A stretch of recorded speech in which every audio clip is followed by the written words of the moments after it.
Hi guys, ഇന്ന് നമുക്ക് കുറച്ച് ചിക്കൻ പൊരിച്ചത് ഉണ്ടാക്കാം കേട്ടോ. അതിന് വേണ്ടി ചിക്കനൊക്കെ നമ്മൾ മേടിച്ച് കൊണ്ടുവരുമ്പോൾ തന്നെ എൻ്റെ നന്ദുവും സഞ്ജും ഇത് ഞാൻ ചെയ്യാമെന്ന് പറഞ്ഞിട്ട് ഒരുപാട് റെഡി ആയിട്ട് അവിടെ ഇങ്ങനെ നിൽക്കുന്നുണ്ടായിരിക്കും. എന്നാൽ പിന്നെ കുട്ടികളുടെ ഒരു ആഗ്രഹമല്ലേ, എൻ്റെ കൂടെ കൂടിക്കോട്ടെ എന്ന് ഞാനും വിചാരിക്കും.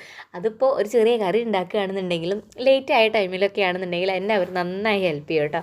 അപ്പോൾ ഇവിടെ ചിക്കൻ ഫ്രൈ ചെയ്യാൻ വേണ്ടിയിട്ട് നമ്മൾ സാധാരണ ചേർക്കുന്ന പോലെ തന്നെ കുറച്ച് മുളക് പൊടി, മഞ്ഞൾപ്പൊടി, മല്ലിപ്പൊടി, പിന്നെ നാരങ്ങ, കുറച്ച് മല്ലിച്ചെപ്പ്, അങ്ങനെയുള്ള സാധനങ്ങളൊക്കെ ചേർത്ത് മിക്സ് ചെയ്ത് അതങ്ങ് മാറ്റി വയ്ക്കുക. ചിക്കൻ പൊരിച്ചതുണ്ടെന്നുണ്ടെങ്കിൽ പിന്നെ അതിൻ്റെ കൂടെ ചപ്പാത്തി മുഖ്യമാണ് ബിഗില. ഞങ്ങൾക്ക് 3 പേർക്കും, ഞങ്ങൾ 3 പേരും മാത്രമല്ലേ വീട്ടിലുള്ളൂ. അപ്പോൾ വളരെ കുറച്ച് ചപ്പാത്തി മതി.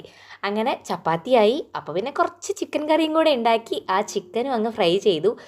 രാത്രി ഒരു 9:30 മണിയാകുമ്പോഴത്തേനും എല്ലാം കഴിഞ്ഞു കേട്ടോ. എന്നിട്ട് വേഗം ചിക്കൻ ഫ്രൈയും ചപ്പാത്തിയും കൂട്ടി അടിച്ചു. ബേഷായിരിക്കണു. ഞാൻ ഉണ്ടാക്കിയോണ്ട് പറയല്ല, നന്നായിട്ടുണ്ട്.